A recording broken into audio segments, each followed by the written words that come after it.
You know, I would really love for this pace car to get out of the way. I mean, it seems to rather aggressively pace itself, or place itself. I guess there we go. We can take a look at these guys from... Yeah, we'll take the chopper. So... the engines are fired up, so we will quickly get through the starting grid here for tonight's race. Starting on the front row, there's no Corbin McCauley on this front row. It's number 10 of Jason Butler on the pole, with the number 7 of Andy Hurdle to his side there on the outside in second place. And there we go with Corbin McCauley. He'll be starting third place in his number 17 Holland College Chevrolet, swapping over from the Oyster Bed Speedway scheme, with the number 64 of Darcy Ford to his side in fourth place. And moving along to row 3, rounding out the top 5 will be the number 88 of Scott Bailey, winner at Talladega and I believe 2020. And he's got last year's winner in C.D. Mangrum for company on the outside in 6th. On to row 4 now, defending Earl Ross Cup champion Ty Higginbotham will start 7th in his number 97 Toyota. And he's joined on his outside by the number 21 Chevy of Matthew Paytak, who's very much locked into the playoffs.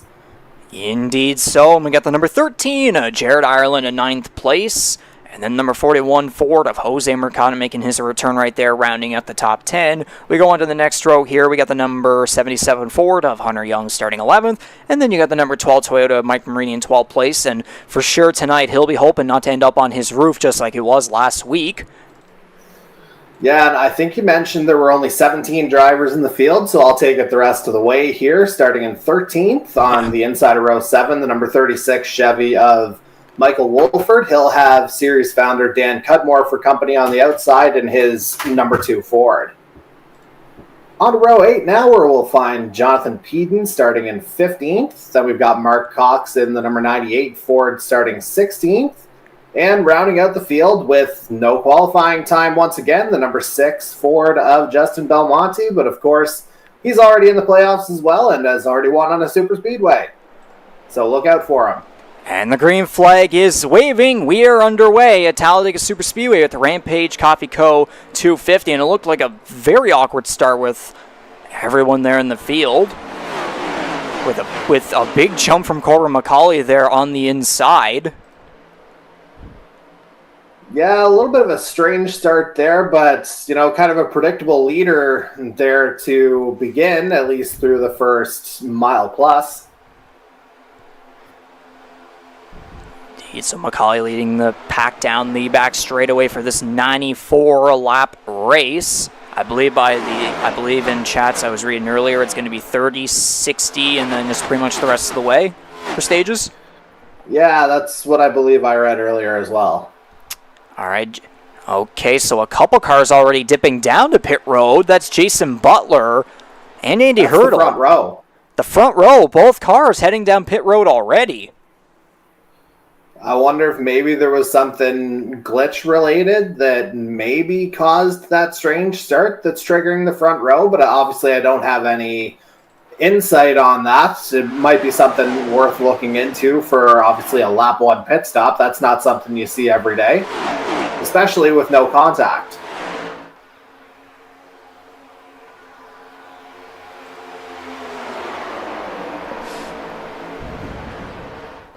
So Darcy Ford leading the way over Corbin McCauley there through turns 3 and 4 on lap 2. It's pretty much kind of a single file train for about Regan, are you there? 6 cars there. And hang on, I'm getting a bit of a communication here. I'll step back just for a second.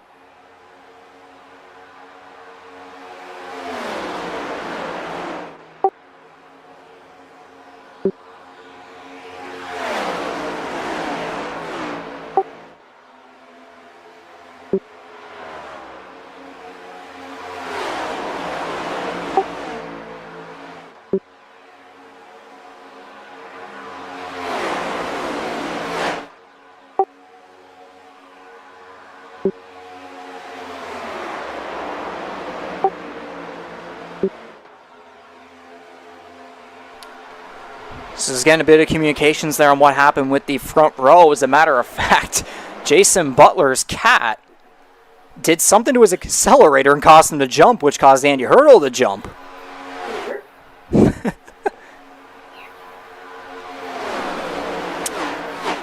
little bit behind-the-scenes shenanigans there. Not the best start, though. Indeed not. Yeah, sorry to jump off of there for half a second. Yeah, I don't really have a good cat pun for that, but give me some time.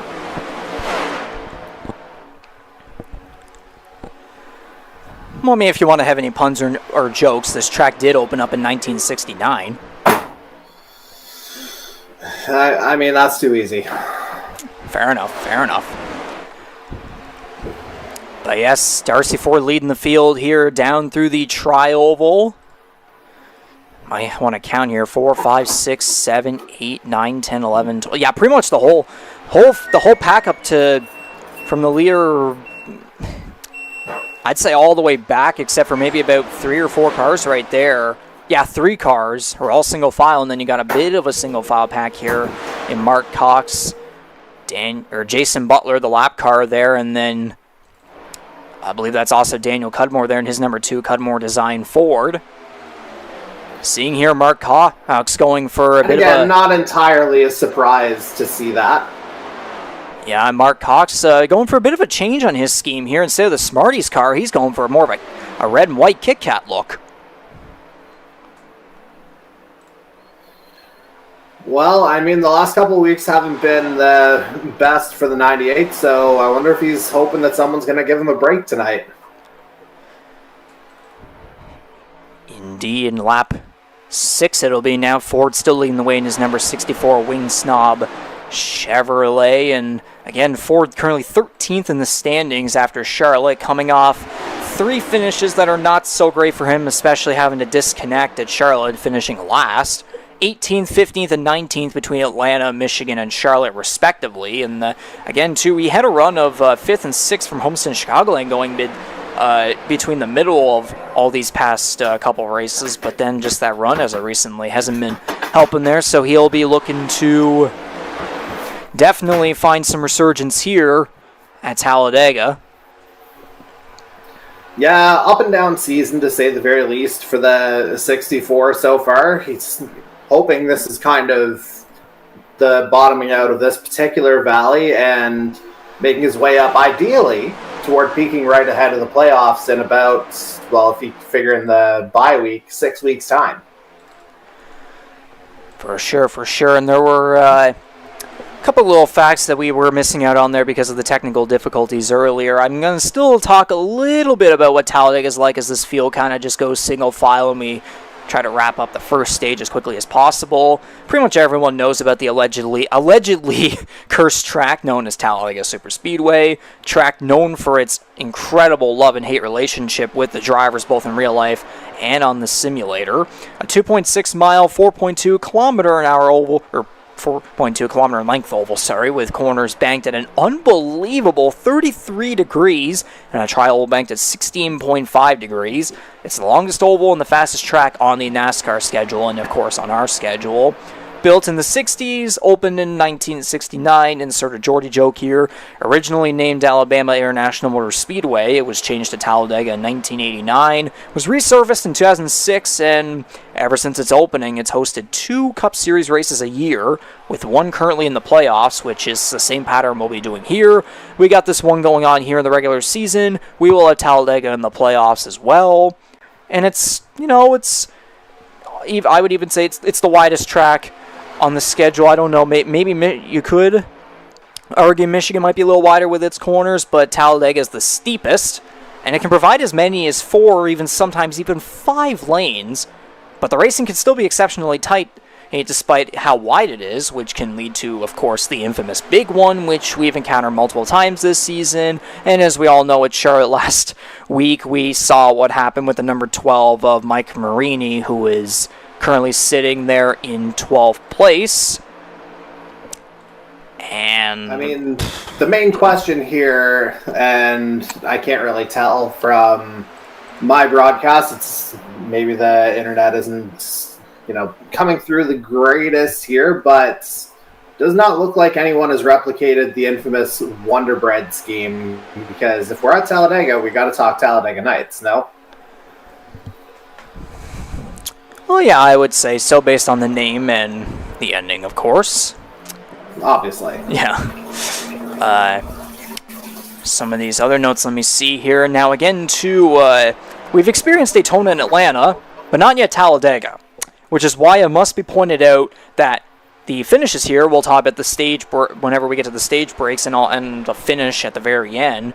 It's not decided in the middle of the tri-oval, unlike Daytona and Atlanta, but instead it's at the end of the tri-oval, pretty much where the pit exit is. So there's just a little bit more distance to go versus Daytona, which will help out a lot of drivers too here, have a little bit more drafting time and a little bit more of a speed advantage to get up there and possibly make, that final last lap pass. And looking at previous Talladega winners in this series, we've got Scott Bailey in 2020, playoff race. Jose Mercado in 2021, again, another playoff race. And then there was last year where C.D. Magrum got the job done in the regular season finale. So, Jordy, you got any other thoughts on the track, how it played out in the NASCAR Gate 5 era, and what do you think will be key for this track's transition over to iRacing? I mean, the fact that all three previous winners at Talladega within our series are in the field tonight, that's definitely going to up the competition level, I would think. And, as for the transition to iRacing, you saw what happened at Atlanta. Obviously, a lot of things happened, and, the end result was the winner that we perhaps weren't expecting because, outside of the intermediates, it hasn't really been the Corbin McCauley show.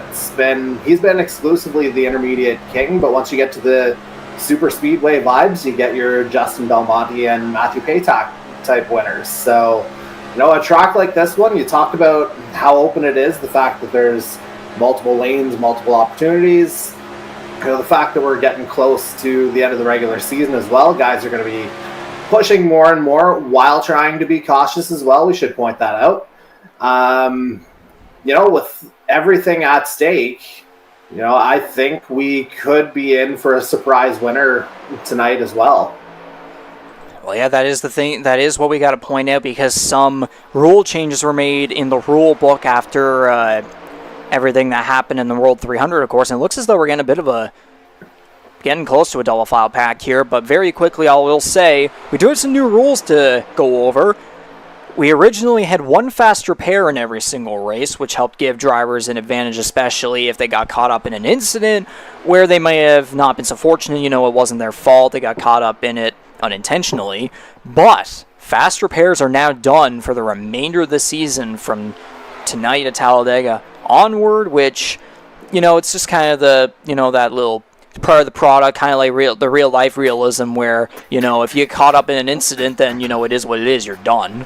So we'll see. That's definitely going to end up causing the field to be, a little bit more cautious, especially when it comes to whenever the, stage is rolling through, maybe even at the stage breaks, because, we kind of want to see a little bit more of a pattern where we can see as many cars as possible at the very end that all equally have a shot at winning and being on the lead lap, because again at Charlotte we only had I think the top 7 out of how many was it? I believe a 19 or 20 car field. Out of a 19 car field we only had the top 7 finish on the lead lap, so we definitely would want to see a change here tonight. I mean, again, it's Talladega of all tracks, but at the same time, though, these rule changes are definitely going to cause drivers maybe to drive a little bit more cautious, a little bit more anxious and such. But other than the faster pairs, there's also, if you accumulate 16 incident points, that equals an automatic black flag penalty, and if you accumulate 4 more than that, then that equals an automatic disqualification by the server. So pretty much the entire goal here is just, we want the drivers to, drive a little bit more cautious. We have some racing where we're not, having cautions breed cautions, and we just want to be able to reduce incident points so that no drivers really have any, unfair advantages or whatever like that. So, overall, rule changes, it's the way it is. We're just trying to, provide a competitive racing environment while at the same time not really trying to carry on a pattern of, again, chaos and cautions breed cautions, especially in this transition from Heat 5 to iRacing. Yeah, I mean, that's very much something that, it's a growing process. We've talked pretty well every single week about what this transition has been like, and part of it is going to be, the feel on the track, essentially. And, we saw a few things that, not only for us, but obviously I would assume for the viewers at home, not necessarily the most enjoyable experience there either. So in the name of trying to kind of enhance the product for everybody, because we're always thinking about these kinds of things, the rule changes, while there would be a bit of disagreement, ultimately I think it's probably the best thing for the series moving forward. Indeed. So another segment I missed out on here before the race is the who to keep an eye on tonight segment, where Jordy and I both make our own different 3 picks on who we believe you, the fans, have to keep, based off the title, who to keep an eye on tonight, who we think, has a really good shot at going to victory lane. And you know what? This time around for tonight, you were kind of mentioning earlier, Jordy, about Corbin McCauley. He is up front on the big tracks, like on the SuperSpeedways, but he just hasn't been able to get the job done and go into victory lane. Again, he did get second at Daytona, right behind Justin Belmonte, and then in Atlanta, he was right there on pace for a potential second place finish before being caught up in that final corner incident with Scott Bailey, which sent him to 8th, while Bailey ended up finishing 5th. So I'm actually not going to pick him tonight, Jordy. If you want to go ahead and steal him, you have every right to, but I will make my 3 picks here quickly. I'm going to go with, starting off, one of 2 former Talladega winners in Scott Bailey, who has yet to finally score that overdue first win this season. And as I mentioned before too, his consistency is the factor that pulls me in, and his performance too at Atlanta was pretty convincing, of course. Maybe it's a case of where, again, he pushed his teammate he was able to help Matthew Patek, his teammate, get the job done in pushing him and making him comfortable en route to victory. Maybe they could do a little bit of a switcheroo, kind of pay the favor back. My second pick is going to be, of course, Daytona winner Justin Belmonte.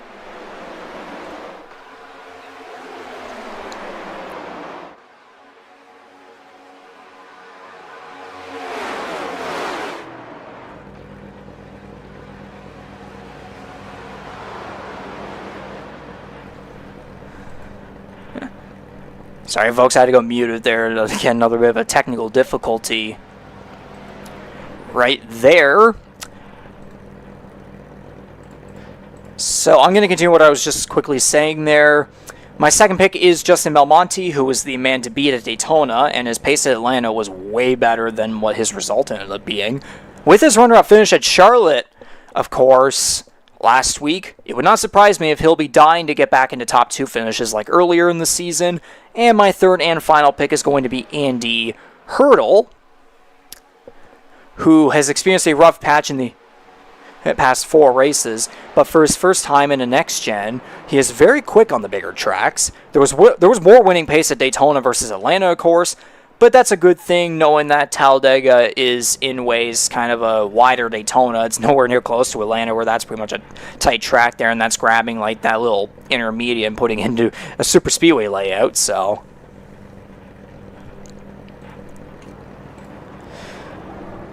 yeah, those are my 3 picks: Bailey, Belmonte, Hurdle, and it sounds like Jordy's going through a couple more technical difficulties in the background there, so we'll have to wait on him for a little bit. But cars are making their pit stops here, just past halfway through the first stage.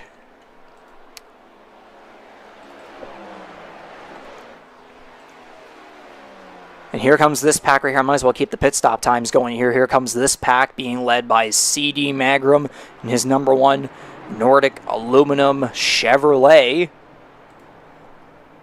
Also sponsored by A1 Grassroots Lawn Maintenance and Landscaping, Marcor Construction Incorporated, and McBride Transmissions. He's driving for GTR. And I'll bring Jordy back on. Here, of course. Looks as though his difficulties, they did come back there for a little bit, but he seems to be all good now. Jordy, I was very quickly talking about my 3 picks on who to keep an eye on tonight, who I think has a decent shot at victory, while also we have pit stops going on here under green flag, again, just past halfway through this first stage. So Jordy, have you taken the time to consider 3 drivers of your own that are not mine? Right, so I caught 2 of your 3. Who was your third? So my 3 were Bailey, Belmonte, and Hurdle.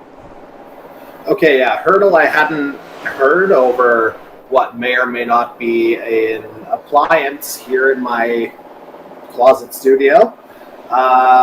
So, for my 3, to start off, let's go back to the guy who wanted our last quote-unquote super speedway layout, that being Matthew Paytack. Now, 13th in Daytona, a little bit of a difficult start to the year, but obviously made up for it in Atlanta there a few weeks back, again, picking up his 1 win there and, finding his way into the playoff picture while locking in his spot, really, at that point. And let's see.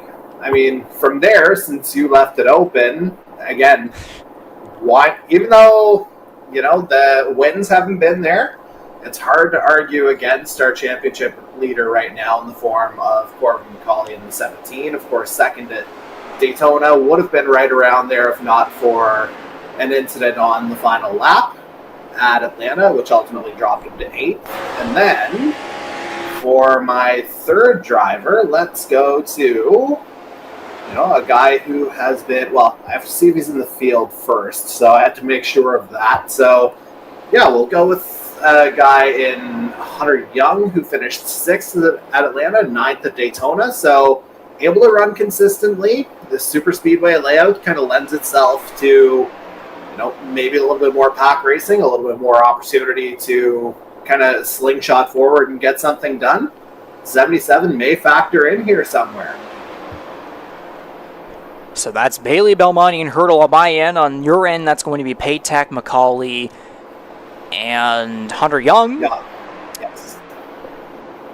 So very different ranges going on right there. A little bit of diversity in drivers there, but not surprised that you stole McCauley right there. But I just want to see what happens if I decide to professionally go against the guy on the other side of my wall. But looking back here at what's going on here on the field, it looks as though C.D. Magrum and Justin Belmonte both had a couple of moments right there, especially on the back straightaway where Magrum was almost down towards the apron there.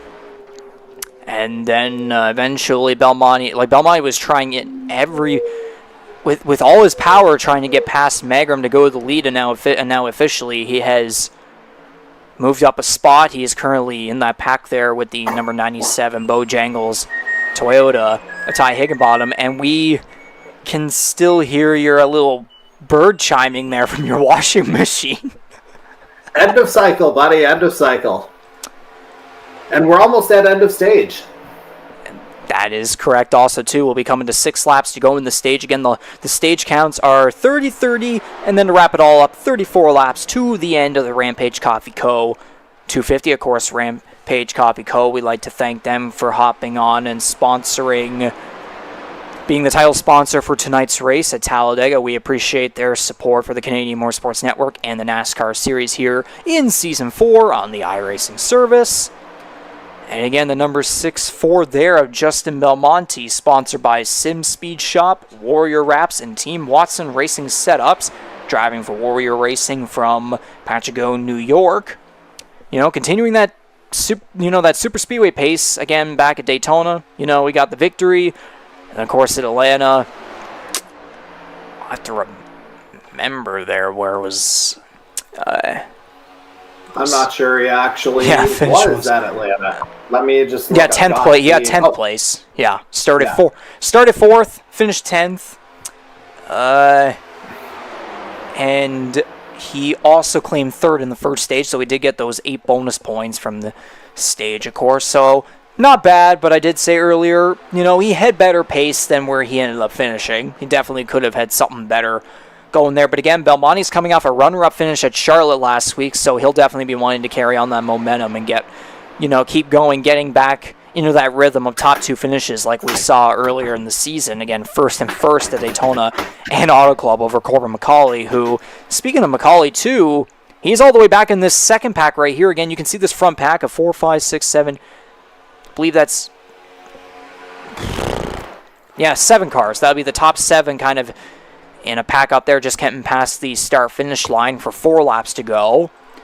And then meanwhile, Hunter Young is leading this pack from about 9th to, by the looks of it, that'd be about 15th, 16th.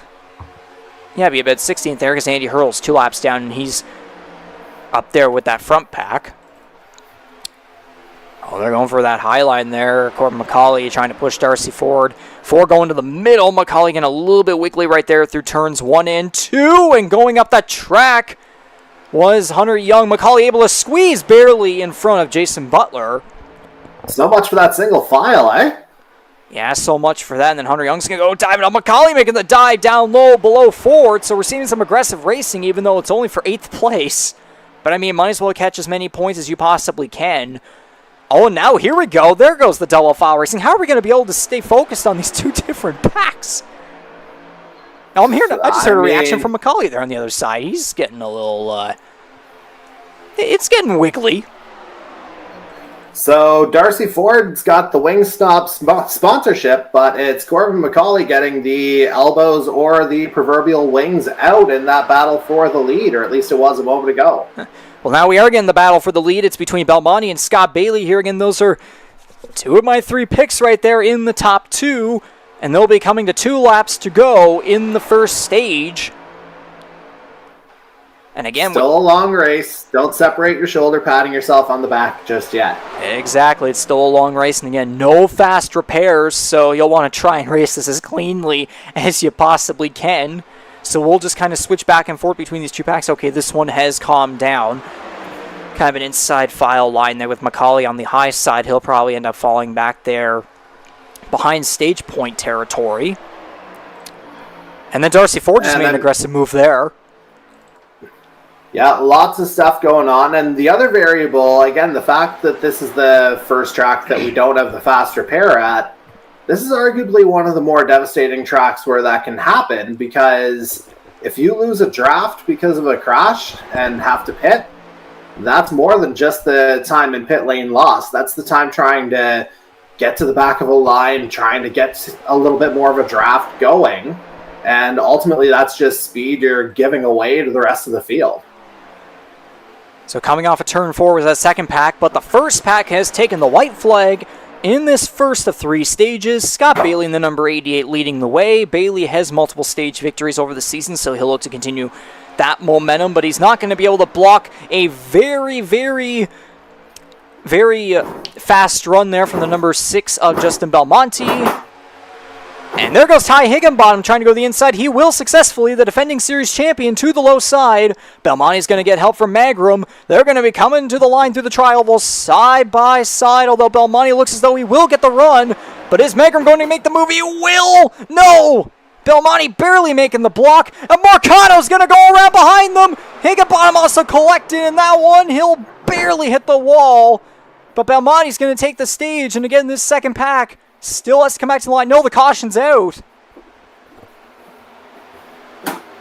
They'll race back is that for position or because of the incident? I would say the incident definitely would be the case of that, because if they kept green there to the line, I can only imagine they probably again, they don't want them to get caught up in that little incident in case Higginbottom and Mercado were still there at the middle of the line where they have to finish, so probably a good decision there. But anyways, by the looks of it, Justin Belmonte was able to hang on that front pack, so we'll have to look back at that finish very quickly here and see what happened. Yeah, we got some time. We do definitely have some time to kill off, but again, if we look at this pack here going through the tri-oval, Magrum giving Belmonte a very good run right there. And then, yeah, Mercado just not clear. He takes Higginbottom with him. Higginbottom barely getting into the wall. Mercado was able to save the car, although the tire's definitely a little bit worn up, I can only imagine. But again, yeah, not clear. Very aggressive move coming down. Definitely not clear. And then Higginbottom looked like he probably was going to keep it straight, but then Mercado just kind of deflected back up into him there. And then as the caution came out, that was the result there with these cars.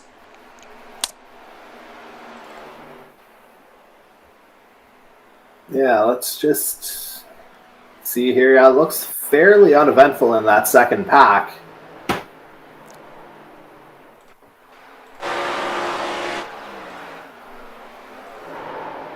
And then, of course, to the line, Belmonte able to hang on over Magram. Again, last year's winner here at Talladega. And if I were to very quickly go off of cars, like the order of the stage, especially with the caution, I would say, Magram, so Belmonte, Magram, and then Ireland gets third, Bailey fourth, Paytack fifth, Hurdle is 2 laps down, so that means sixth would have to go to, I believe it's going to be Darcy Ford. And then Makes sense. He's been in that lead pack basically the entire way. And then it'd be Young, Wolford, and McCauley. I believe McCauley ended up finishing 10th, so he was able to get that final stage point position there. But anyways, back to a bit of live here. Actually, we'll get everyone coming down pit road. That's not the greatest pit lane angle ever. That is. Yeah, nice close up here. And the pit stop times aren't even they're meant to be live. You can't pull them back, so Jason Butler's going to get back in the lead lap. Hurdle remaining 2 laps down. Looks as though Magram, Ireland are going to be the first 2 off there, and then there's Bailey. Hurdle there still 2 laps down, so it'll be Ford, Paytack, McCauley, Peden, Young, Marini, Cox, Cudmore, Mercado, and Higginbottom. We'll see here. They are back on the track. Higginbottom just exiting the pit lane now. Butler actually returning to 1 lap, back to 1 lap down.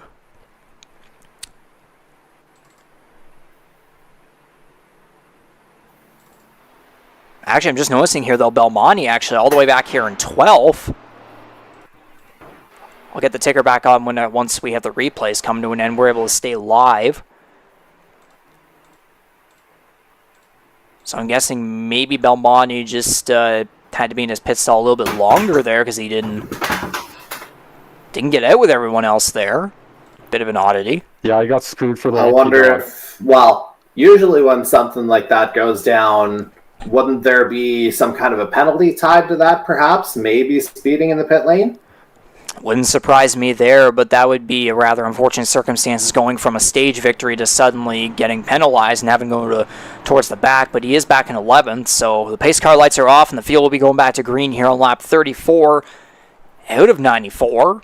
And I just got a word there from Butler, so we'll mute ourselves for a second.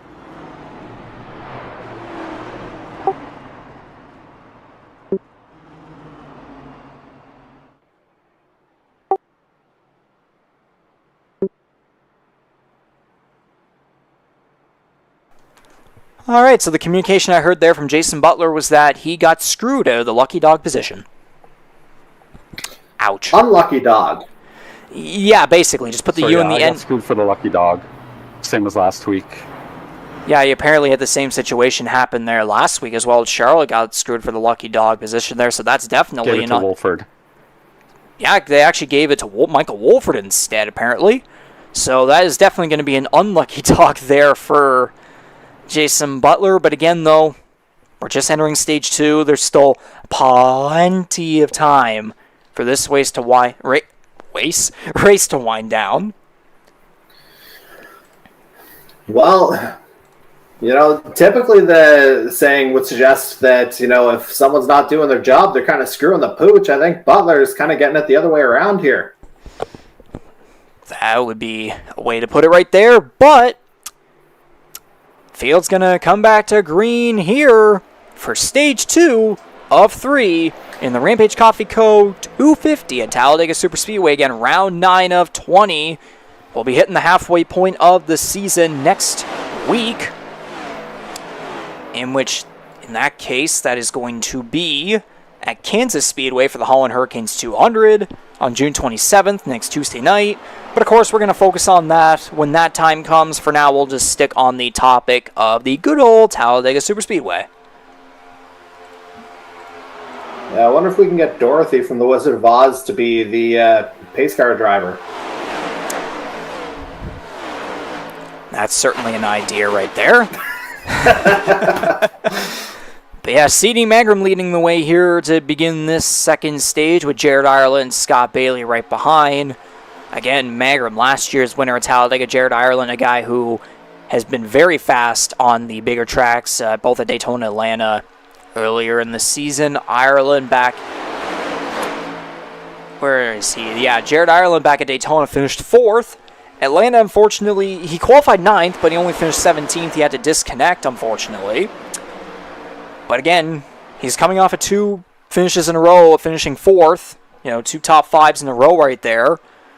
So, he is getting back into good momentum right there after starting the season with 4th and 6th place finishes. Had a bit of a roller coaster there at Las Vegas, Homestead, and Atlanta. But he's trying to get back into, the same rhythm he had towards the start of the season. And it wouldn't be surprising to see here if he can get his first career victory in the NASCAR series here tonight. And you want to talk about rhythm there, Reegs. It's early in stage 2, but we're already seeing more of the double file racing here in kind of this middle frame where it was typically more single file, a little bit more reserved perhaps in stage 1, but you're seeing the track open up a little bit more, and I think that's just going to invite more opportunities, a little bit more excitement. Hopefully not too much more craziness as we see a couple of close calls here. Well, yeah, Ford dove down to the bottom there after being originally getting the help there from Corbin McCauley on the high side. But he was able to squeeze into that inside line and find a hole between Hunter Young and Mike Marini. And there's a really nice close-up right there as the field comes through the tri-oval for lap 37 of 94. Corbin McCauley leading. You can see that the field's kind of left like 3 or 4 cars behind here already as well, whether it's kind of cars that were a lap down already or what the situation was, but there's definitely a few that have dropped off of this lead draft. Indeed, McCauley will now be getting help from the number 98 here of Mark Cox. Sponsored by Coal Car Care, MC Racing, and Smarties, but technically it's actually Kit Kat tonight. And he's also got the I believe that's the Fair Isle Ford on his hood. If we can get another angle here. It makes sense, as he is in fact a sales consultant there. Indeed so, Fair Isle Ford Lincoln. He is indeed a Ford employee, so not surprising to see him get that up on his hood. Of course, again, kind of a similar situation to Corbin McCauley, who had the oyster bed scheme going there for the past 2 weeks, as he works at Oyster Bed Speedway as the scoreboard operator. So, it's nice to have him and I both, working at our local racetrack. Not too shabby, but McCauley right here, again, you were talking about a little bit more double file action. Your driver's starting to maybe race a little bit more aggressively here. But that number 17 Holland College Chevrolet gets right up to the front after originally being all the way back at like the bottom of the top 10. And Cox is barely going to slide in front of C.D. Magrum for second place there as we approach lap 39. Magrum goes up to the high side. We could arguably call it the middle group, but we'll call it the high side. Ireland trying to decide which lane to stay in. He's going to stick to the inside to get past Magrum. He's not going to help him out. But still a healthy line up kind of on that mid to high, but you definitely see kind of 3 lines forming there briefly. Indeed so, as Magrum falls all the way back, losing the draft there as Darcy Ford went 3 wide in the middle down the back straightaway. His number 64 Wing Snob Chevrolet is now going to start falling back, though, towards 7th, eventually 8th. But it's kind of back to single file now with McCauley, Cox, and Ireland there in the top 3 on the podium with Scott Bailey and Matthew Patek there, both former SuperSpeedway winners in 4th and 5th. And then in 6th place here, Darcy Ford battling the number 33 of Jonathan Peden, sponsored by Peden's number 33 GTR Chevrolet is sponsored by Martin Boys Remodeling Incorporated. He's in his 3rd year racing. We have to remember back at Charlotte last week, he had penalties after some issues that occurred back at Michigan the week before. He started from the pit lane at Charlotte, but then he was able to come back around. And he was able to collect a top 5. And I believe he also got some points. I think it was in bonus points in stage 3. So not too bad there for a guy who again had to start from the pit lane and had his stage points in Michigan also taken away in the first stage.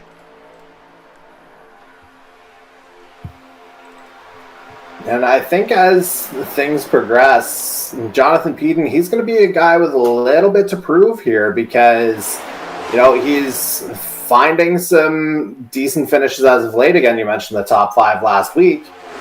But the last 2 seasons, the big dog or the big gator, so to speak, has made his meals on road courses, which of course we don't have in season 4 as we make the move to iRacing. So I'm sure he'd love to grab a W on a SuperSpeedway, especially to maybe show some people that, yeah, I can get the job done just about anywhere.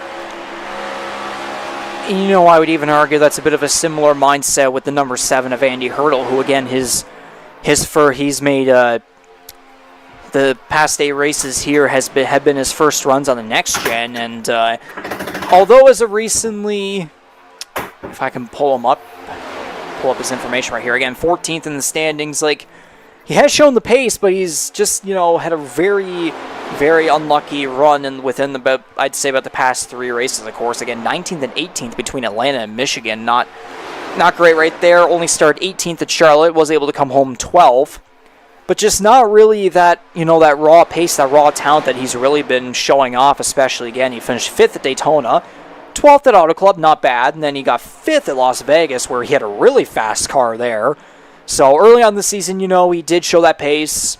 Then he's kind of, had a bit of a roller coaster as of recently, but this track right here could easily be perfect for him if he can get back on the lead lap towards the end of the race. He could very well be in the running for the victory and getting his first win of the season. I even wonder if it'd be his first win on iRacing as well, especially in the next gen. Yeah, I have to wonder if you referenced Jason Butler having that issue earlier. I have to wonder if his cat happens to be black, because that gave Andy Hurdle some incredibly bad luck off the start. And yeah, it took him, less than a quarter mile for the kind of unlucky head to kind of rear itself once again for, the supposedly lucky 7, but it's been anything but here tonight.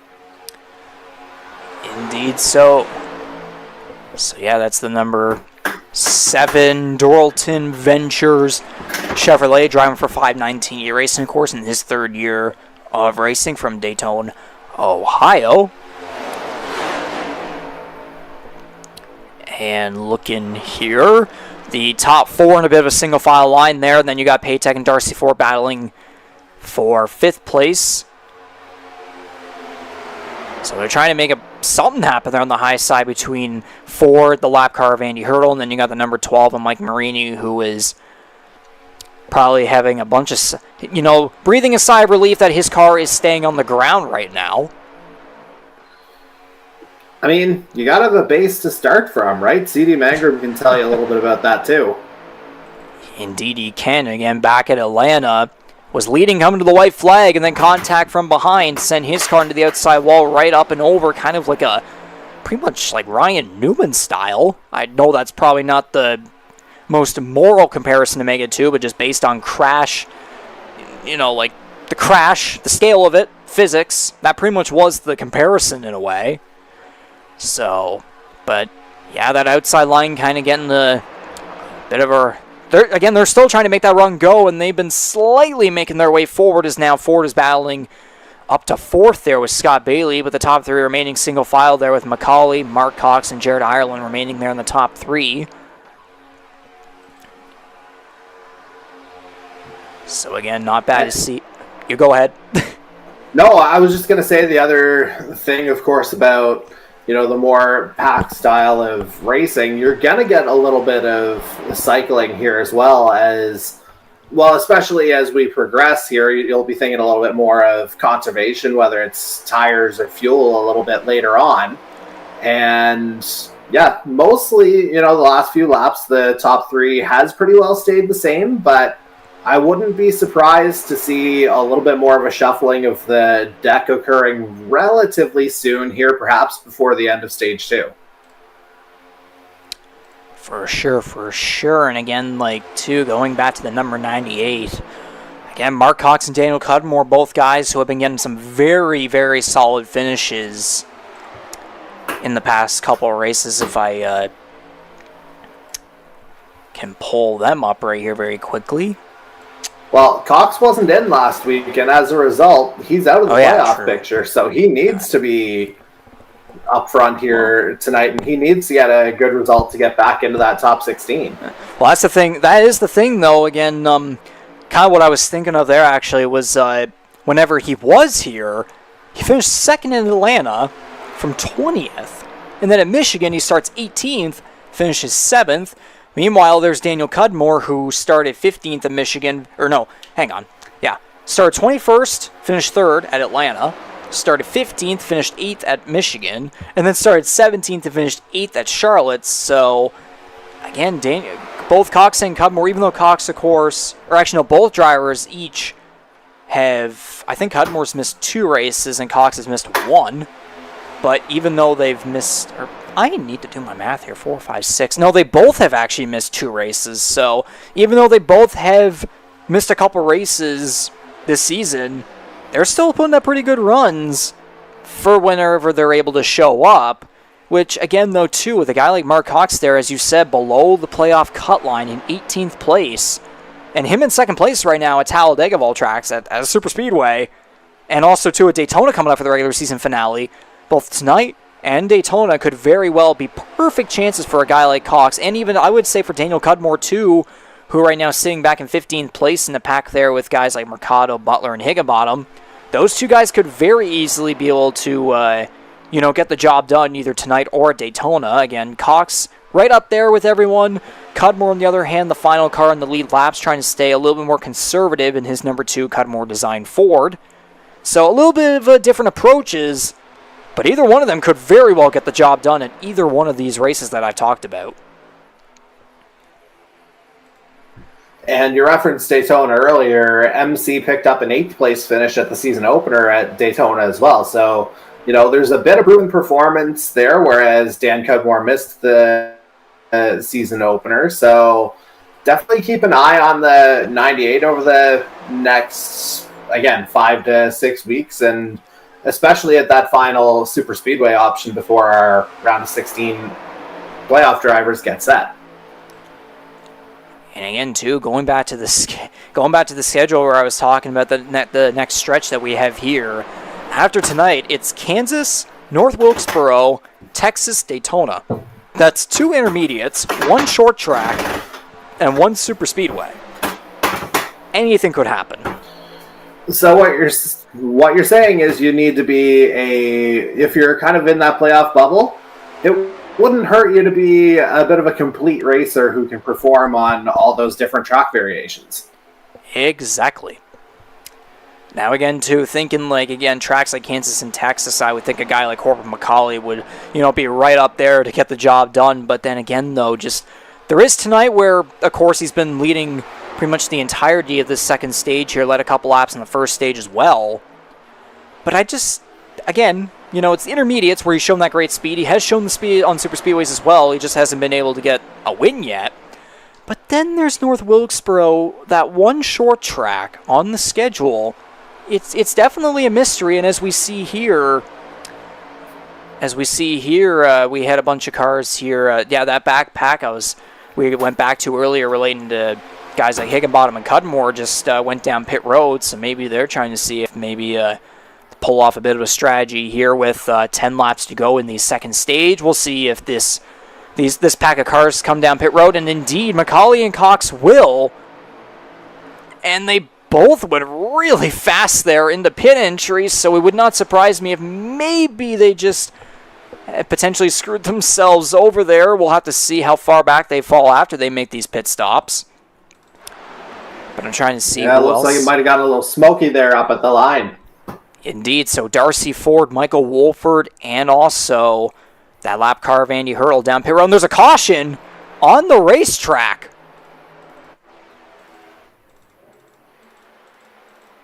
Jason Butler up in smoke.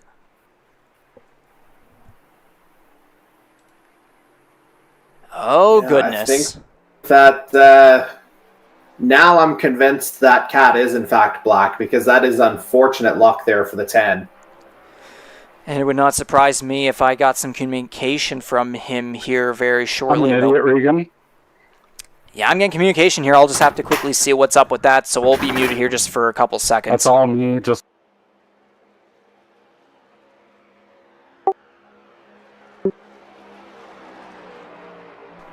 Alright, so I got some words there. Apparently, that was on him. He was on old tires and he just lost it.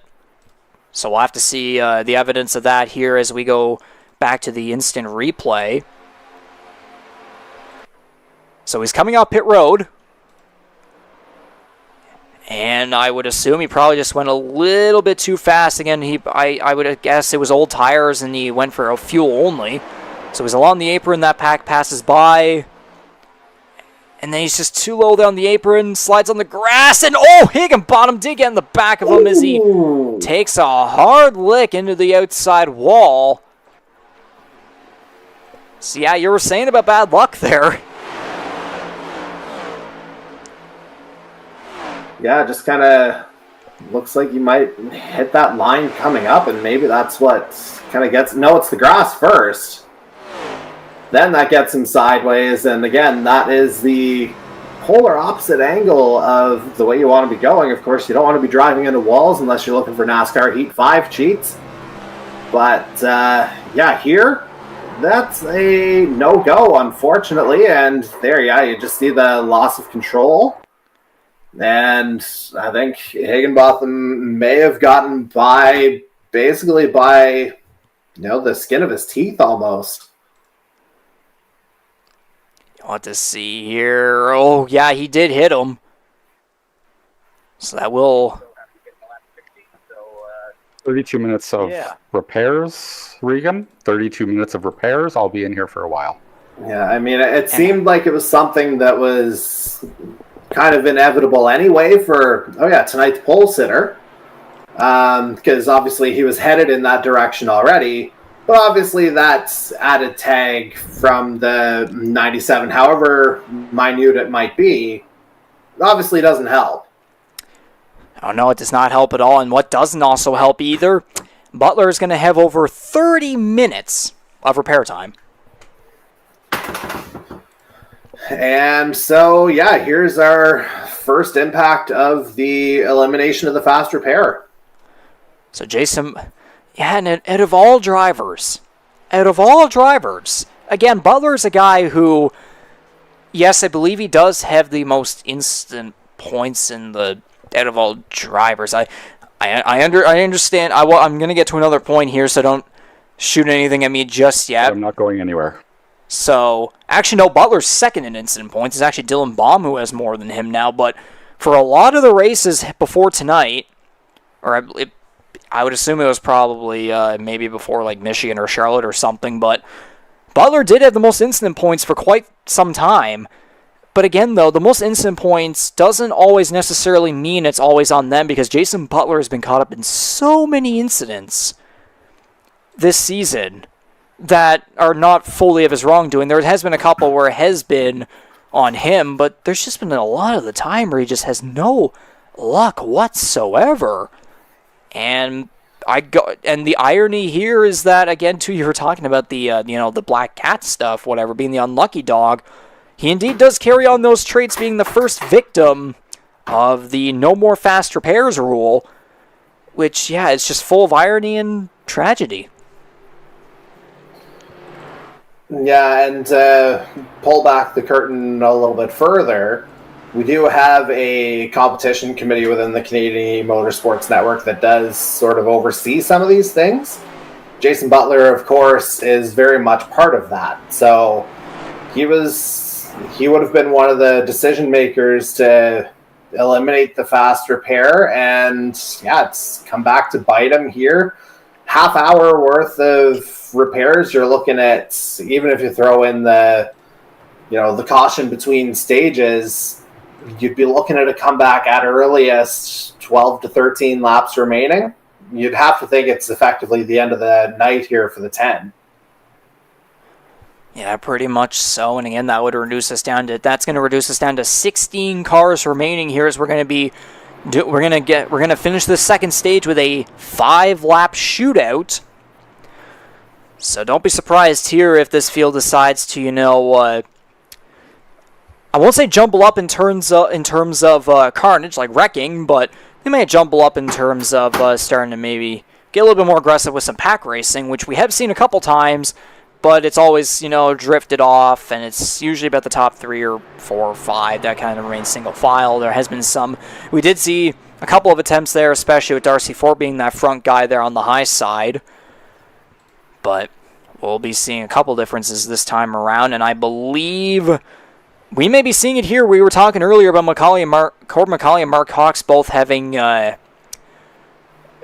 smoky pit entries. McCauley and Cox are both 12th and 13th now, so I would say those were definitely penalties on those two. You also have to remember, it was still a green flag when they pitted. Everyone else could have come in under caution. So, effectively, obviously the stop isn't quite as long, so track position kind of comes into play there as well. But 5 laps to see if they can make it up. Whether it was penalties or just all those factors that you were talking about, either way, still... that puts them towards the back, but again, though, there's still plenty of time for things to happen as the green flag is out, as we will try and send these cars to the green-white checkered flag after 5 laps here to wrap up this second stage of the Rampage Coffee Co. 250 at Talladega. And again, it's been... Actually, I was going to say something, but I'm going to refrain from saying that so I can maybe let this pack... either prove a point or maybe, what would be the term? Not go along with what I was thinking, I would say. Yeah. But about that, they're getting aggressive. Let's just get us to the end of this stage. Just get us to the end. That's pretty much kind of been the motto, especially after Charlotte. But more in particular, that's been more in particular towards literally the end of the race. But we're starting to see a little bit more Talladega-style racing here as we're getting some 3-wide action towards the middle of the pack while Darcy Ford and Jared Ireland leading the way up there. And they're trying to use the high side with C.D. Magram leading the way. He's making his way back up to the front. Again, the race winner, the winner at Talladega last year, trying to defend that trophy. Yeah, I don't know if you would say defense technically, because again, it'll be 2 Talladega races that were run this year, but either way, still defending a trophy of some kind. So we got a line very, very up high there on that high side along the outside wall, and then you got that line on the inside. Might be a very good thing to keep that middle lane a little bit, separated. And I thought someone got in the wall right there, but again, I was saying there, it might be a very good thing to keep them separated, because again, if you tried, the inside and the middle grooves, you never know what could happen there. They're getting a little bit close there, but look at Jared Ireland there go to the high side, and he's going to get side by side there with Ford, but Magram's going to go high. They're going to be 3 wide for the race lead in turns 1 and 2. Ireland's going to drop back, though, and lose that draft speed, so it'll go right back to Magram and Ford. Yeah, no man in the middle there to help Jared Ireland that time around, as Justin Belmonte's made his way up here to second, trying to provide a challenge to last year's race winner, C.D. Magram. Of course, we talk about him defending victory. Of course, he did it under a different name last year, but still the same guy. So we'll get the spotter cam right here as the field will come to 2 laps to go in this second stage. We saw a lot of jostling back and forth right there, especially going through the middle to the high side, pretty much everywhere. But things have kind of quieted down here a little bit. Probably not the greatest time to be saying that, because again, we're going to be approaching the white flag here for this second and middle stage. But we've gotten single file here about through the top three as Belmonte, Ford, and Paytack lead the way and start to kind of get away. There was a bit of a wall tap right there with Jonathan Peden, but he's able to keep his number 33 going. Ireland's going to go to the middle. No, he's going to go back to the high side and keep getting bumped there by McCauley, but that high side is getting a really good run there on the high side. Jordy, do you think they're going to make it back? It's tough to say. It seems like there's more dominance on that lower line here right now. Not as many cars up high to provide that extra little push. It seems like it's kind of the lower line will be the best way to go, but you never know what kind of speed you can get off of these 33-degree banks here, especially, in that final run up to the line. Jose Mercado being very aggressive right there, was giving a couple taps there to the right side of Matthew Paytack. He's trying to make his way up there, but he's not going to really get too much help as Corbin McCauley will get behind him, and there's not going to be enough of a run there, so it'll be the top five single file coming off of turn 4. So through the tri-oval, it looks as though it's going to be another stage victory. No, they're going to crash the back. McCauley saves it, but Cudmore's going to go back up there. I think he saved it as well. Belmonte is going to take the second and middle stage victory. So that's, again, stages 1 and 2 getting the job done. McCauley about had a spinning car right there through the grass, along with Daniel Cudmore as well, but both cars look to keep it straight. A great save by McCauley. I'll have to go back and see what happened with Cudmore. But that's going to be another stage victory for the number 6, Justin Belmonte, who looks to continue that SuperSpeedway run that we saw back at Daytona. And, yeah, the other interesting component, again, you saw that spin. When did the caution come out? Are we saying end of stage or on track? So we will turn the ticker off and go all the way back to relive that stage 2 finish there. So again, as they're coming through the tri-oval, Belmonte leading the way about top 3 there, single file, and then Megan going to the high side. Yeah, not clear, barely goes up into McCauley there, and then Cudmore, yeah, both McCauley and Cudmore were able to keep their cars straight. Oh, Cudmore almost. He had the car saved, but then almost wiggled it back into the inside wall, so good job by him to keep it going. Although McCauley had it a little bit more safer there. Shades of George Russell in Montreal this past weekend, which I am not at all jealous that Dan Cudmore went to. Or anyone, really. Yeah. But yeah, I really thought there for a second that we were about to get a big wreck there coming to the line, but no. McCauley with an incredible save. Also, Daniel Cudmore as well, actually really having to make 2 saves, but as you can see from the fan cam there's McCauley able to keep the car straight as they make it back to the line. Cudmore just, woo! And then Butler having to witness all that if he's even still there. Oh, he's witnessing all right. Unfortunately, it's not from on track at this point. So we'll get the far chase cam here going to see what happened. Yeah, Bailey just went right up into McCauley's, so that's definitely on his doing. You see here, like, the apron kind of made Cudmore go all the way back down right there, but still able to cross the line. Unfortunately, that'll be no stage points for him. It looked, yeah, that would have been the potentially 6th place, although McCauley had the run there to get over him, and Bailey did as well, but just not the greatest judgment from Bailey, so that causes Cudmore to lose some stage points there, and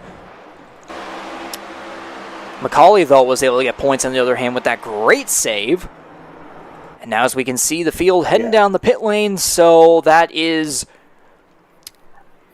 us reliving the stage 2 finish right there.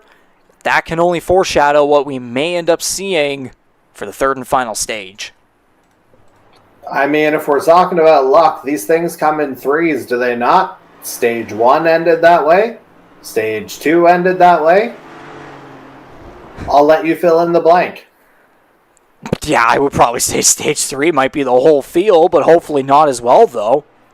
But I mean, hey, we still have everyone except one car still remaining on the track, which that is definitely a more positive outcome, at least so far, versus what we saw at Charlotte last week.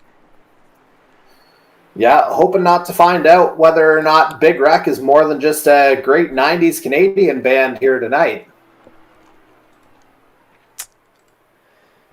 Don't want to be seeing any of that. Indeed so.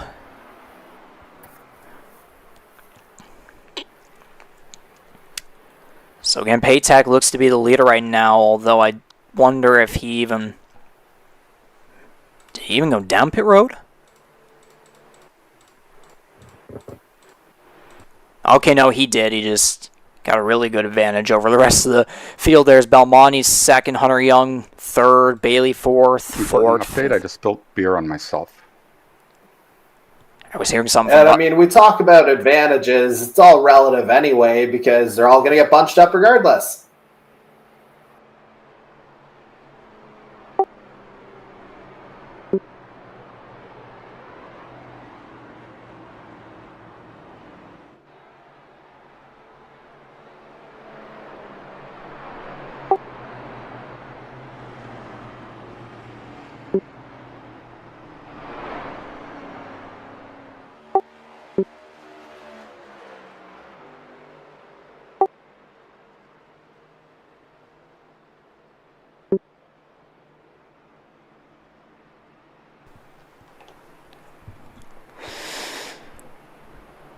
Alright then, back at it here. So the pace car lights look to be off, so we'll be going back to green on lap 65, which, based on math, it looks to be 29 laps of racing to the finish.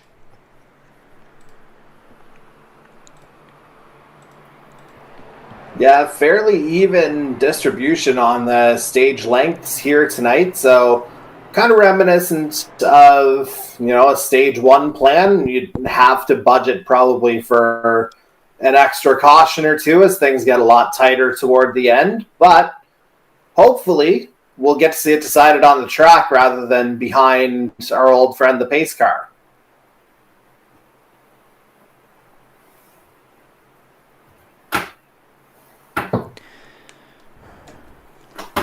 So looking through the field here so far, let's get a bit of a summary of every driver so far here. Here's Matthew Paytech. He's led 3 laps, lowest position in 9th. Belmonte's led 10 laps. He's currently 2nd. Hunter Young, 0 laps led, but in 3rd. Scott Bailey's led 2. Jared Ireland also has led 2. Jonathan Peden at 0. Wolford 0. Mark Cox still at 0. But again, we did see him be in experience, have the runner-up experience there behind Corbin McCauley throughout stage 2.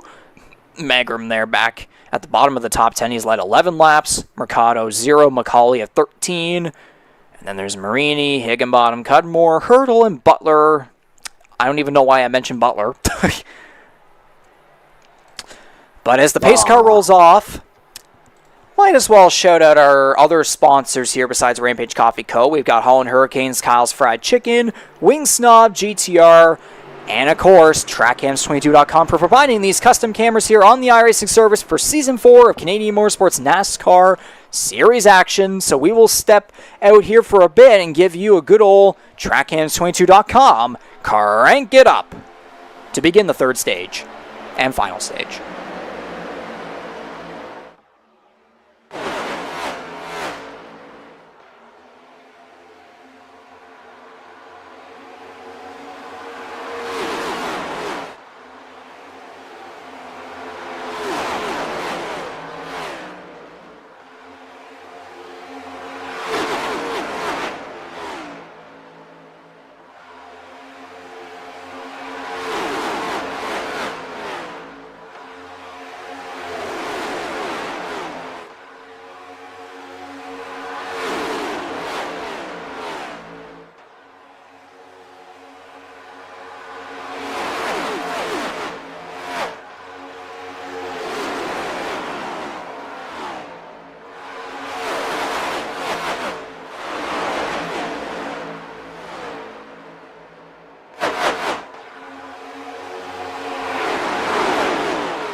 So that was the TrackCams22.com Crank It Up.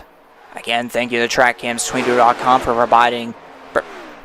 Come on, mouth. Providing these custom cameras for us here on the iRacing service, of course, in our transition from NASCAR Heat 5, which really helps us to enhance and emphasize our broadcast here, give us more of a professional feel and such. And I probably should actually get off the crank it up camera. There we go. But again, TrackCams22.com, thank you very much. We continue to appreciate your support and, having your permission to use these incredible cameras, of course. We'll continue to do that as per usual for the remainder of the season.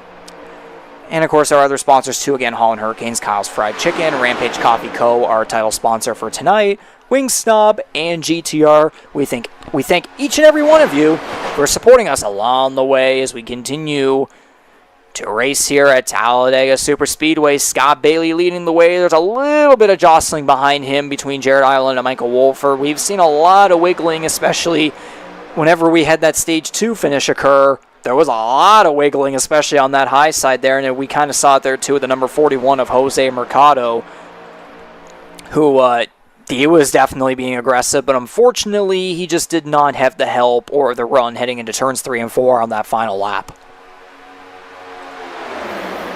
Yeah, absolutely not. A story that I'm kind of keeping an eye on, and I know I've mentioned this on a couple separate occasions now, but you've got the entire trio now in the form of race leader Scott Bailey, the 36 of Michael Wolford, and the 21 of... Whoa! Paytack in the wall! I was literally just about to say that those three tend to like to work together, but you can't really do much if you're in the wall. Matthew Paytack, the right front, hard into the wall. That's going to be a lot of damage. I can only imagine that'll definitely end up... That could make him the second DNF in this race. But we'll have to see when he gets back to the pit lane. Can only imagine there'll be a lot of repair time for him. But would you look at this top two, though? Mike Marini up to the front here in his number 12 Toyota, looking to find redemption after going on a SpaceX mission at Charlotte last week. And he's got a former Talladega winner in Jose Mercado right behind him. So this could be very, very interesting if this holds up for any length of time. So even though we are a little bit double file here, we do have to go back and check out what on earth happened to Paytack. As we can see his right front there just not really rolling with the rest of the car. But we have to see what happened here.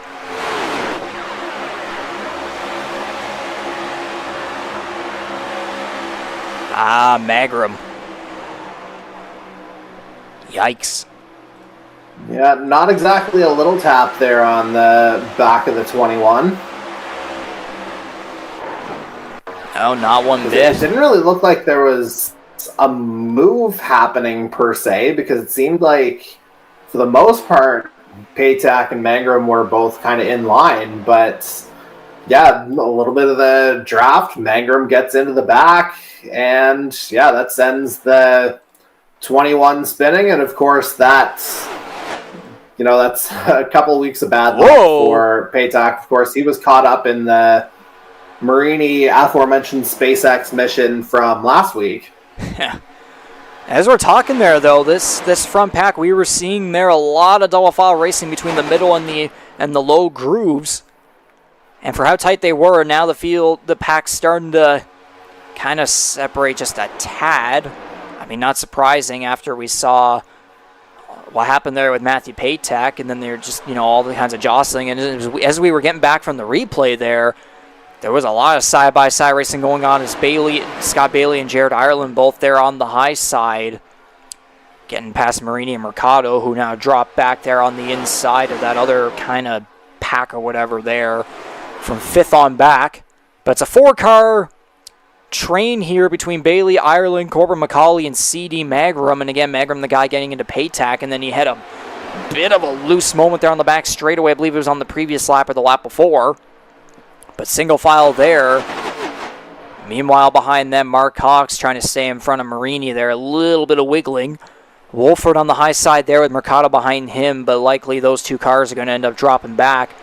And we'll get a bit of a single file train going here. And this is a nice recovery from Corbin McCauley here after that semi-spin to end stage 2. Ultimately dropped him down to 14th to begin stage 3. But again, here he is. Perhaps not surprisingly, again, doesn't have the victory on the SuperSpeedway yet, but he's been competitive every single time out. So not a surprise to see him holding down 3rd place, and could very well be a threat at the end again. Indeed, too. We saw the similar situation back in Atlanta, although again, though, 2 cars in front of him, the leader, Scott Bailey, is the guy who collided with him there on the final lap off the final corner at Atlanta. So these two are getting close back to each other once again. So we'll have to see how that turns out this time around. But now looks to the Mercado being aggressive there behind Wolfer, trying to help him out on the high side. But that's a massive disadvantage versus everyone else on the inside. Meanwhile, there's Ty Higginbottom back. He is on the lead lap again after what happened earlier with Mercado. He did hit the wall, but only kind of, I don't know if I would say barely, but it was wasn't major, but also exactly wasn't fully minor either. But he's back on the lead lap. He's back up front here. Looks as though he is back to regular speed. And then there's Darcy Ford in 13th. Daniel Cudmore just getting through the tri-oval. I would assume he's just trying to keep it conservative and waiting for, late race shenanigans to possibly occur. Andy Hurdle now heading down the back straightaway, 1 lap down. Paytech remains on pit road at 4 laps down. If we look at the pit stop times, oh goodness. Yeah, I mean, that's to be expected at this point, unfortunately. But yeah, just a bit of, again, really poor luck in the case of both drivers here tonight. Indeed, and it looks as though Wolford was able to squeeze into that inside line there as Hunter Young. Actually, yeah, that's Hunter Young, not Jose Mercado. I got the wrong driver there earlier, so I apologize for that. But Hunter Young now dropping back there, all the way back to 13th, right behind. He's going to squeeze, or not squeeze in, but he'll get in right behind this train right here.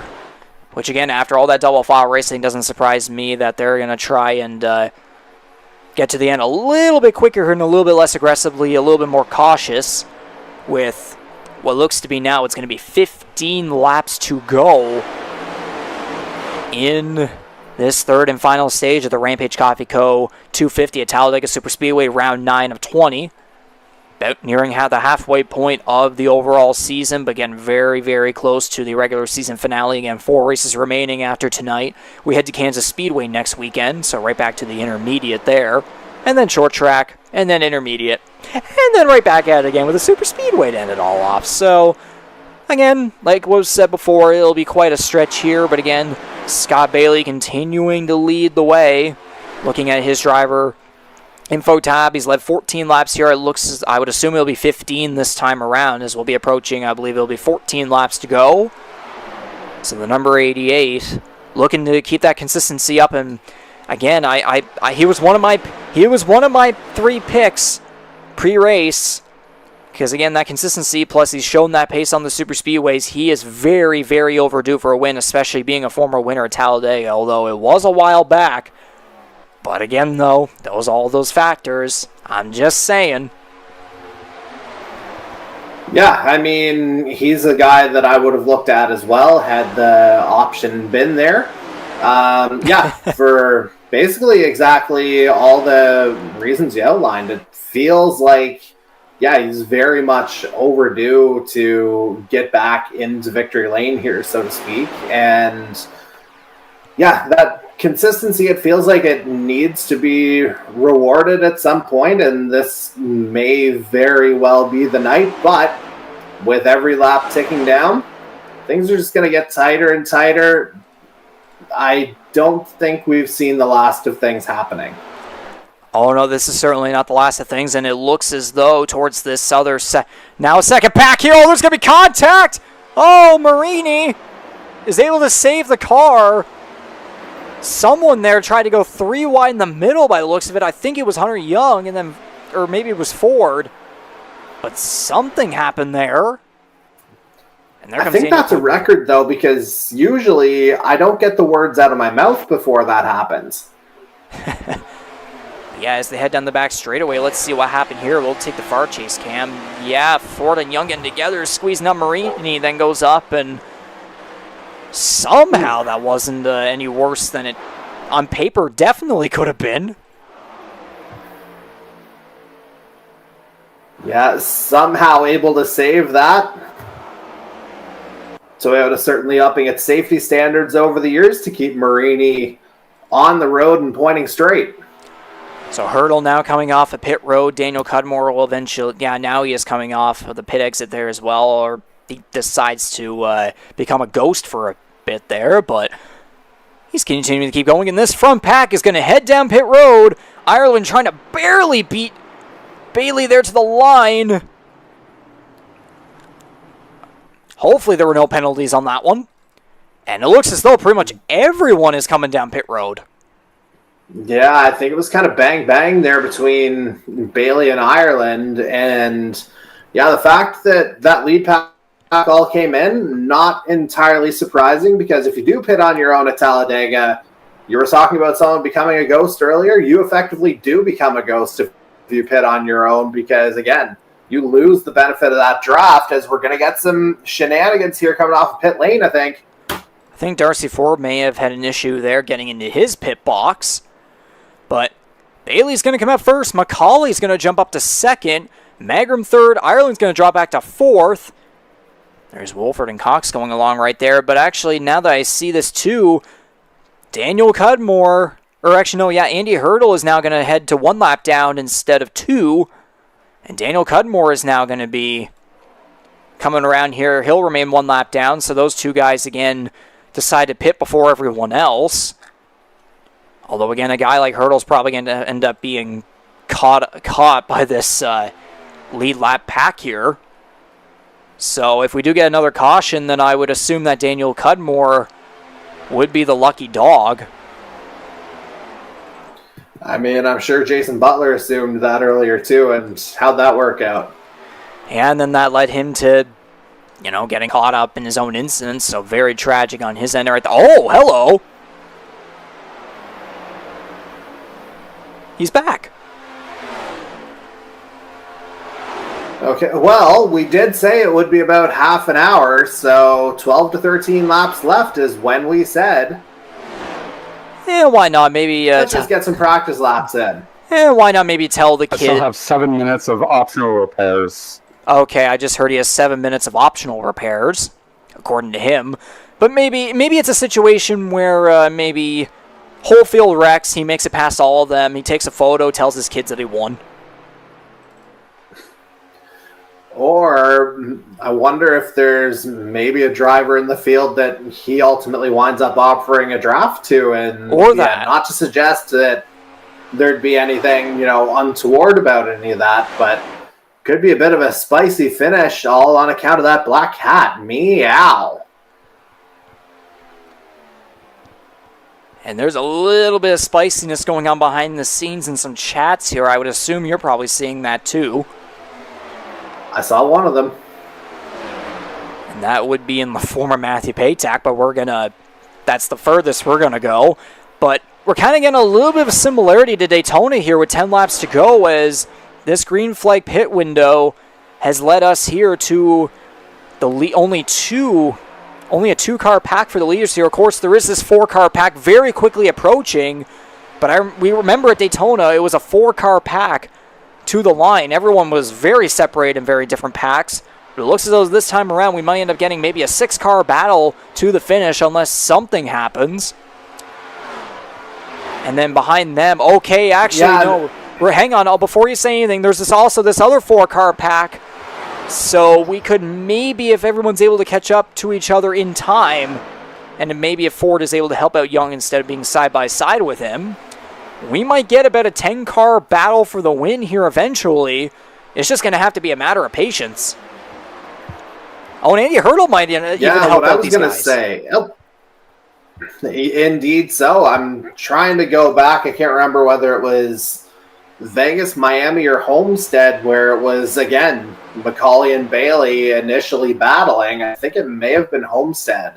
in, again, this kind of window. Final 5 to 10 laps and a little bit of contact between the two. Ultimately, McCauley goes on to the win, which has been the case at 5 of 6 intermediates this year. But, of course, this is SuperSpeedway territory. A little more wide open, a little more throttle, a little more emphasis on that draft. Things are going to get real interesting here, especially if those second and third packs catch up. Indeed, this pack is very quickly trying to approach here against this other pack here through turns 3 and 4. Bailey and McCauley all alone here in those two cars. You can see that distance. It is very much closing in here. Although I would assume it probably won't be a case of anything much until maybe about 3 laps to go, maybe 2 or 3-ish. We'll have to see here. But again, it's like we saw. You got to remember tracks like Homestead and Chicagoland. Bailey and McCauley battling for the win. Bailey looking for his first win of the season. McCauley looking for his 6th. And again, you have to remember, too, these two got together back in Atlanta. And Matthew Patek was right in front of them to get the victory. But now, instead, Patek is the one that's out of this race. So we'll have to wait and see what happens there. But Magrum leading the way here. As Ireland goes to the high side, he's not going to bother doing much help at all. He's going to go up high and get behind this pack. Maybe he wants to help do a little bit of bump drafting rather than being in the middle of it.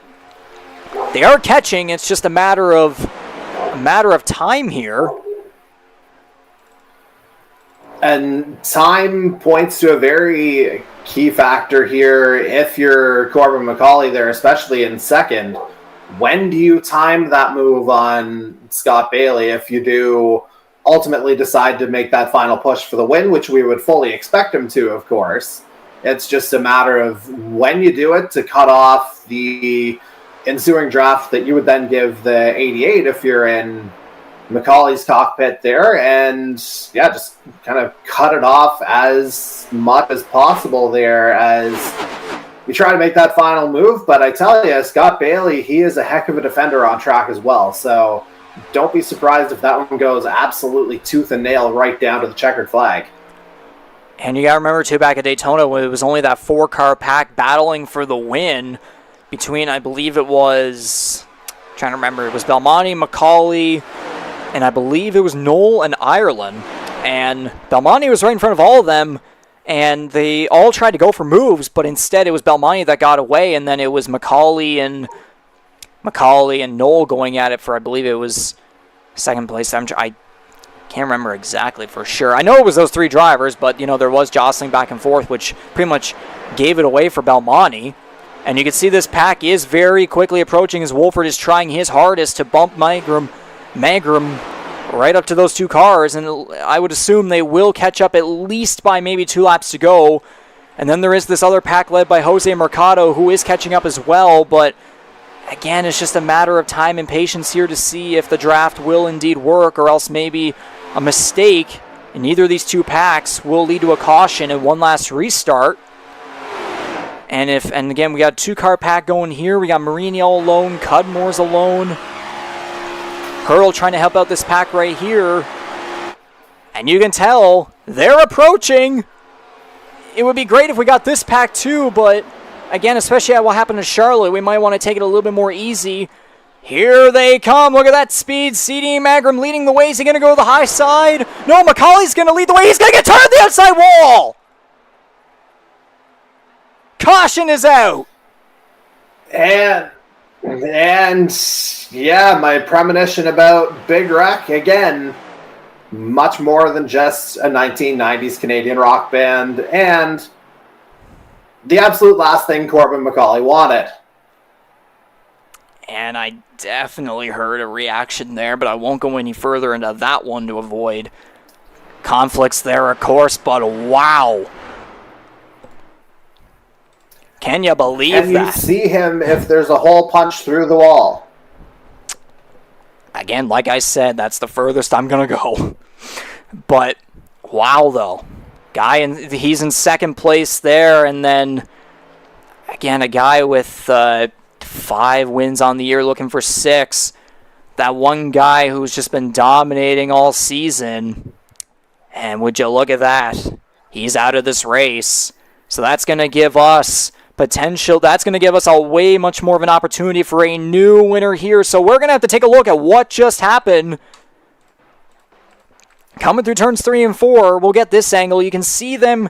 Magrum speeding up. McCauley goes to the high side, and then gets turned. And luckily, he doesn't get in front of that other pack. Yeah, it kind of felt like as everyone was kind of coming together, it felt like something was going to happen. I even said it earlier. It felt like we weren't done. And yeah, there's the turn. That's a couple that Mangrum's been involved tonight with, unfortunately. And yeah, that one collects our series leader, and that's going to send him to an early retirement.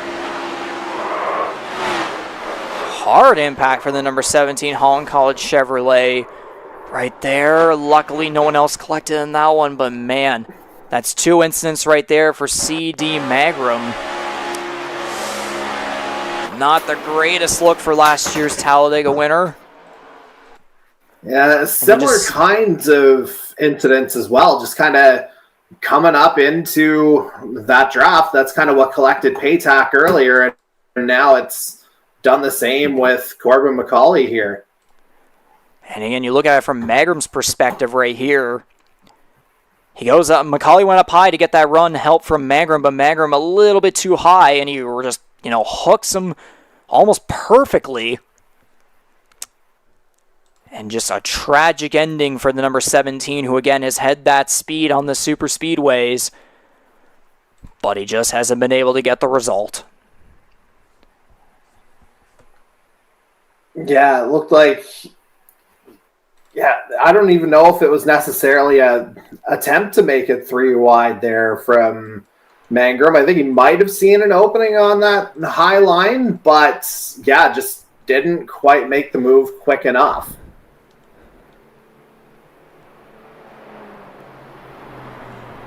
And it's just even more heartbreaking to know, especially for McCauley, too.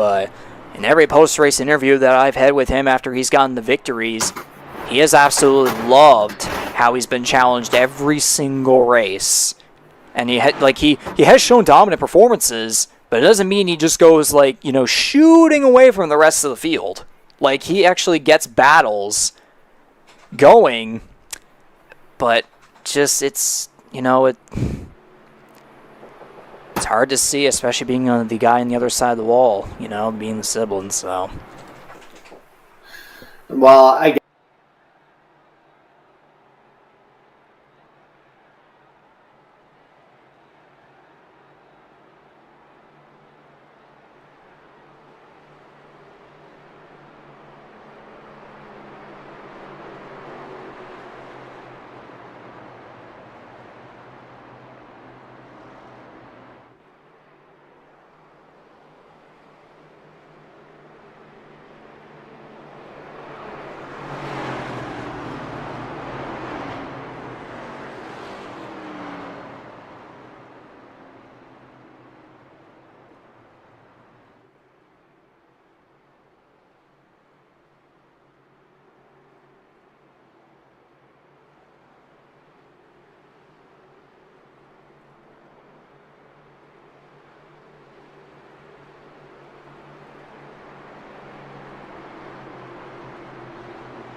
So we are back here again, under caution with 3 laps to go in the Rampage Coffee Co. 250 at Talladega Superspeedway, round 9 of 20.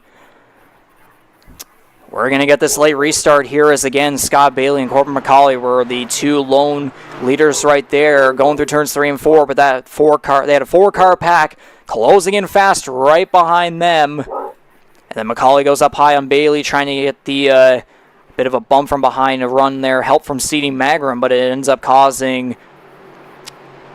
sending Macaulay's number 17 Chevrolet into the outside wall. Magrum able to keep going, but we're going to get a 2-lap shootout here to solve this race here. And we're going to see if we can get a first-time winner this season. We'll see if Scott Bailey will finally get that overdue victory. Maybe C.D. Magrum. Michael Wolford's up there. Ireland Cox as well. Green flag is out. 2 laps to go at Talladega.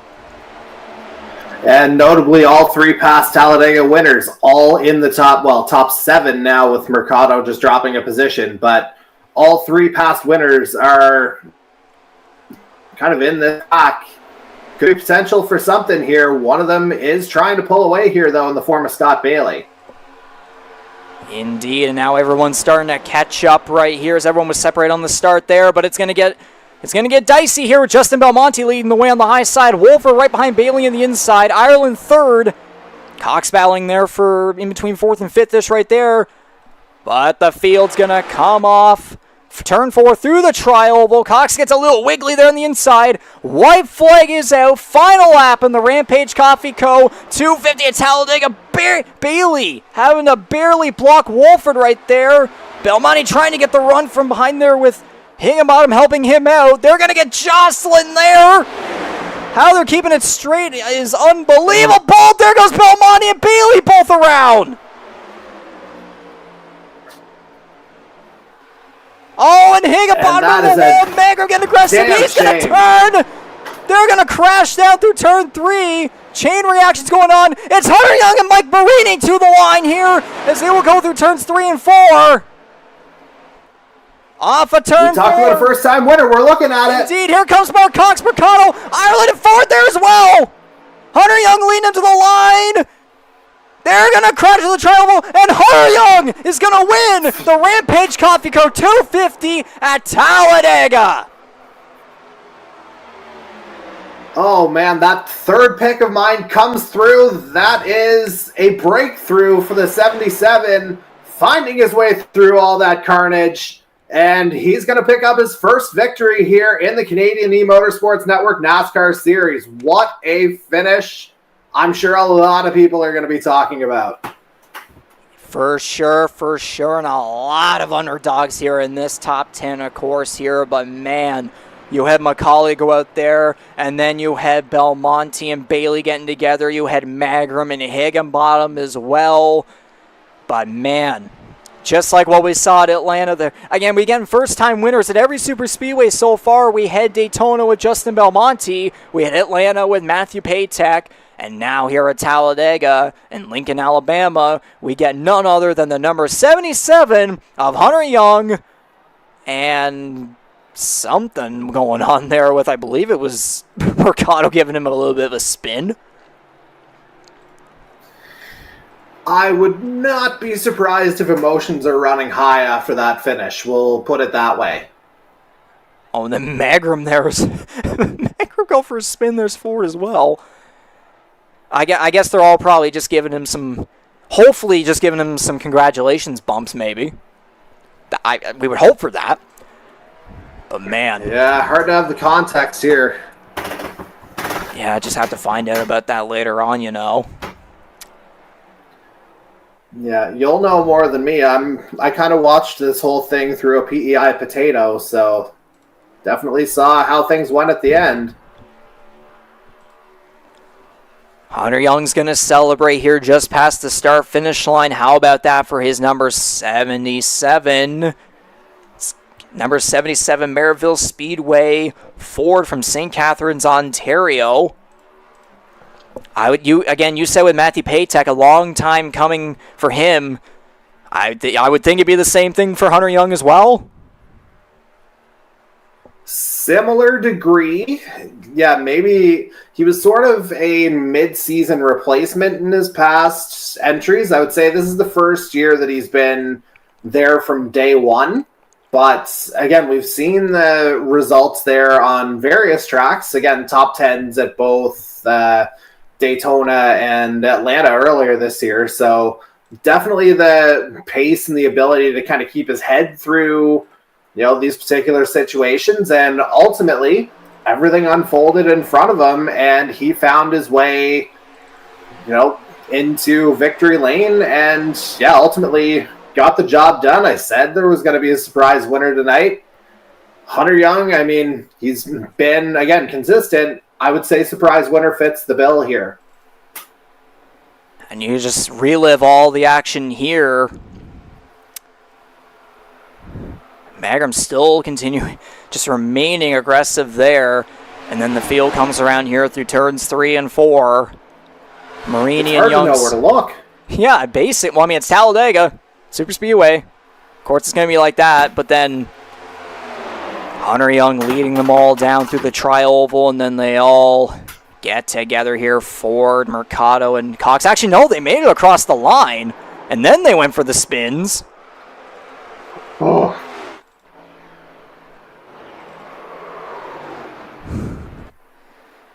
Yeah, you can finally now see all 3 cars going towards the inside wall. Oh, Marini with a hard hit there. Oh, my gosh. That's a second week in a row where Marini gets some air.